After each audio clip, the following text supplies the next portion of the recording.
পশ্চিমবঙ্গের আরামবাগে আশাকর্মী, অঙ্গনওয়াড়ি কর্মী এবং সহায়িকারা বেতন বৃদ্ধির দাবিতে বিক্ষোভ করছে। এই বিক্ষোভগুলিতে কর্মীরা বর্তমান মজুরি অপর্যাপ্ত এবং সরকারি অবহেলার অভিযোগ তুলেছেন। বিক্ষোভের কারণ আশাকর্মীরা মাসিক ৫,২০০ টাকা বেতনকে অপ্রতুল বলে প্রতিবাদ করছেন। জিনিসপত্রের দাম বেড়েছে এবং পরিবার চালানো কঠিন। অঙ্গনওয়াড়ি কর্মীরাও সরকারি স্বীকৃতি ও পুষ্টি খাতে বরাদ্দ বাড়ানোর দাবি জানিয়েছেন। তৃণমূল নেতারা দাবি করলেও কর্মীরা অসন্তুষ্ট। ঘটনাস্থল এবং প্রতিক্রিয়া গোঘাট ব্লকে শত শত কর্মী ব্লক স্বাস্থ্য কেন্দ্রের সামনে ধর্ণা দিয়েছেন এবং স্বাস্থ্য ভবনে অভিযানের হুমকি দিয়েছেন। তৃণমূলের সাংগঠনিক সম্পাদক বলেছেন, সরকারি বেতন বাড়িয়েছে, অনুরূপ বিক্ষোভ অন্যান্য জায়গাতেও চলছে। সম্পর্কিত ঘটনা আশাকর্মীরা সিউড়ি পুর নিগম সহ বিভিন্ন স্থানে 15,000 টাকা বেতন এবং মৃত্যু ক্ষতিপূরণ দাবি করেছেন।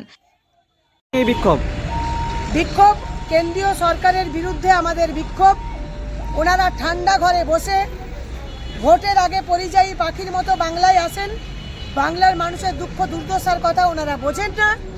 প্রত্যন্ত গ্রামে যেখানে আমাদের আইসিডিএস সেন্টারগুলো চলে, অর্থাৎ অঙ্গনওয়াড়ি কেন্দ্রগুলো যেখানে চলে, সেই জায়গায় খুব দুস্থ পরিবারের ছেলেমেয়েরা আসে, পড়াশোনা করে এবং একটু ডিম ভাত খিচুড়ির আশায় তারা আসে, খায়, তাদের পেটের জ্বালা নিবারণ হয়।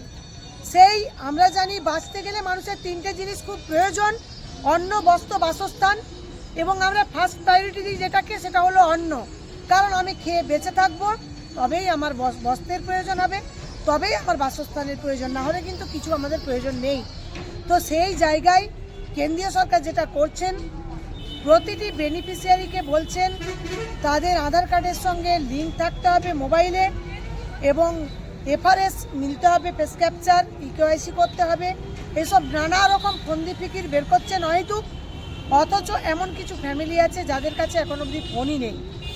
মোদিবাবু দিল্লিতে বসে ডিজিটাল ইন্ডিয়া করছেন, কিন্তু ডিজিটাল করতে গেলে আমার যে বেনিফিশিয়ারিরা রয়েছেন তাদেরকেও তো ডিজিটাল করার প্রয়োজনীয়তা আছে। তাদের প্রত্যেকটি বেনিফিশিয়ারিকে একটি একটি করে ফোন দিতে হবে, তবেই এই এফআরএস আর ইকেওয়াইসি আমরা কমপ্লিট করতে পারবো। এমন কিছু পরিবার আছে যাদের কাছে ফোন নেই, তাদের কাছে ওটিপিও যাবে না, তারা 349 টাকা রিচার্জও করতে পারবেন না।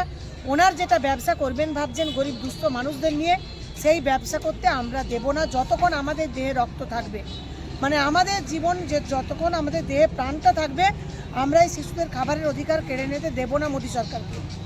উনি আগে করুন, প্রতিটি গর্ভবতী প্রসূতি এবং প্রত্যেকটি বাচ্চা যে আছে তাদের বাড়ি পিছু একটা করে ফোন দেওয়া হোক।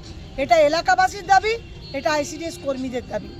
যদি তা দেয়া বলবেন, সিডিপিওকে একটা কথাই বলবো, আপনি যদি কোনো অর্ডার পেয়ে থাকেন, লিখিত অর্ডারের কপি আমাদের হাতে তুলে দিন। অহেতুক মেয়েদেরকে বিব্রত করবেন না, কারণ আমরা চাই না কারোকে কোনো রকমভাবে অসম্মান করতে। প্রত্যেকটি জায়গায় সবাইকে যথাযথ যোগ্য সম্মান দিয়েই বলবো, আমাদেরকে লিখিত যে কোনো কাজের কথা এলে আমাদের লিখিত অর্ডার কপি চাই। আমরা লিখিত অর্ডার কপি না পেলে সেই কথার কোনো গুরুত্ব বা মান্যতা আমরা দেব না। আপনার পরিচয়? আমার পরিচয়, আমি আরামবাগ আইসিডিএস প্রজেক্ট কর্মী মধুমিতা ভট্টাচার্য।